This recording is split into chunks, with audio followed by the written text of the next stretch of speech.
Hey, this is Danielle. Today I'm going to show you how making about 95% on the debit on this butterfly that I created on Tesla. I'm going to show you why I'm closing it out, and then I'm going to show you the original setup that I use so you can look for this setup and work on using it on the next trade.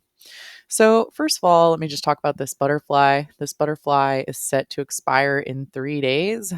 Generally, butterflies, they are going to mature the most in, those last 3 days. But what I'm here to show you is that, you can still make almost 100% when there's still 3 days left, which is great because I don't really like to hold trades down to the wire because things can go pretty crazy really quickly. So, when you look at this butterfly, um, I bought it for $2.29 a piece. So that was an investment of less than $500 overall on the trade because I had two contracts.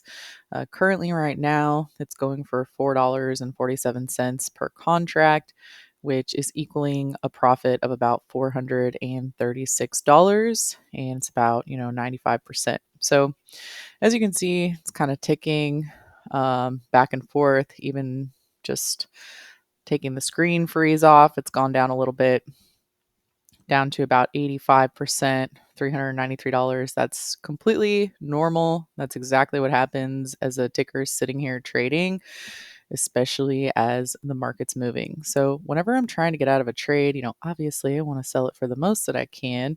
Um, Getting out of it for, let's try 428. It's going to be about $400. So I'm going to create closing order. You can try if you want.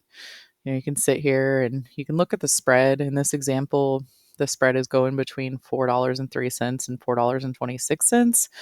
So you can put an order in up here, let's say $4.35. And on a down tick, you might get filled. Um, we do call that being a dick for a tick because it's one of those things where it's like, you know, you can get filled right now at 426. Um, oh, 446. Okay, boom. Let's do it. See if I can get out at 446. I hit it quick. Let's see. Now it's up to 472. So this is just what we would call working a butterfly. You're basically just looking at the difference between the bid and the ask, and you're trying to place an order in a spot where you can probably get filled. Let's see here.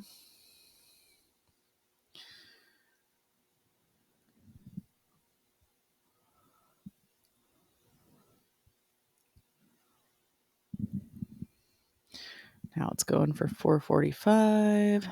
Sorry, you can probably fast forward in the video a little bit, but this is just part of, working in order, trying to get out of an options trade, and it is the very real part of options trading.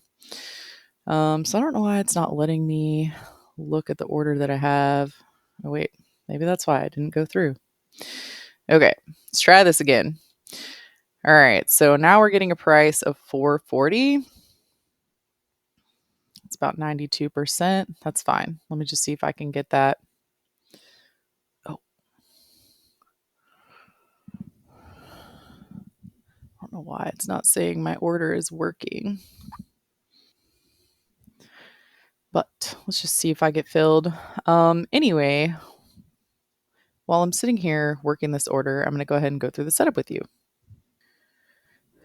All right, so I think there's something wrong with Thinkorswim because my working order wasn't showing up, and now it finally is. But anyways, let's go ahead and look at the setup. So if you look at Tesla, I mean, number one, it's been in a downtrend. I've had a lot of relative weakness here. You can see that it topped out right at the beginning of the year, and it's basically been down the entire year. There's a couple different things about this overall chart pattern that suggests it is bearish. For one, it's broken down below critical moving averages, below the 100, below the 50, below the 200. And then more importantly, whenever it tries to rally, it rallies into these areas of resistance and just continues to fail. So, you do have an overall technical bearish pattern. And then right here, you have a squeeze. This is a consolidation breakout pattern. And generally, when the consolidation breaks out, it's going to break out in the direction of the trend, which is down. There's something else about this overall setup, which is related to earnings. So if you look at my earnings analysis tool, this is going to be the earnings hot zone. Basically, this just easily calculates for you the way that the stock has behaved surrounding earnings reports. What you'll see here is that we've had 1, 2, 3, 4 major gaps lower post earnings. Now, with Tesla, because it has the bearish pattern this year, and then on top of that, we've seen these negative reactions surrounding earnings. What that means is that generally, when you come up to another earnings report, investors are skittish, they're going to be nervous. They're not looking at the stock and saying, oh, yeah, earnings are probably going to be great. They're looking at it and saying, ooh, what if it gaps down again? Maybe I should get out of it before the earnings report. And so that's why the stock usually ends up selling off during this pre-earnings time frame. Now, in this case, I went ahead and shorted it when it rallied up into resistance. Generally, if you short it when it rallies, you're going to get a much better edge. In this case, I did the trade relatively small. It was under $500 of risk. But I went ahead and did this because I wanted to create just a small low risk butterfly. So when you're looking at why I created the butterfly because I was using, just a trend following setup. And then I was also using some Fibonacci levels. So when you throw on a Fibonacci target zone, this is going to be a Fibonacci retracement and extension.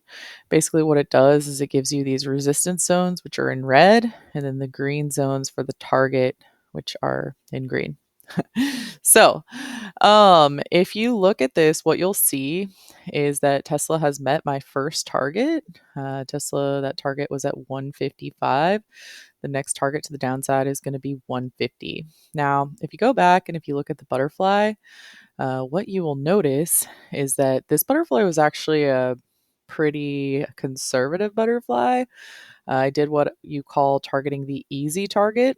So instead of targeting the full downside 150 target, I really just was targeting, like let's say the stock falls, but it doesn't completely get creamed. That target was right here at the 100% retracement, which is 160. So in all reality, this has actually gone a little bit through my price target. And so for that reason, I'm going to be taking off this trade. Man, I'm going to have to talk to support. I don't know what is wrong with my account. But anyways, so looking at this trade, we are through my price target. We're through the price target by, a little bit over $3, but we're still making almost 100% on the trade. So do not fear if, you blow through that price target. You can still make money. You also don't need to have the exact target at the exact day as demonstrated right here. Is there more profit potential left in this if it was at 160 on Friday? Absolutely. That's how you would close the butterfly for $10 instead of $4.50. But I'm going for the easy target and I'm in and out. So I hope you enjoyed this video. Definitely let me know your feedback below in the comments, what you like, what you want more of, and I will see you in the next one.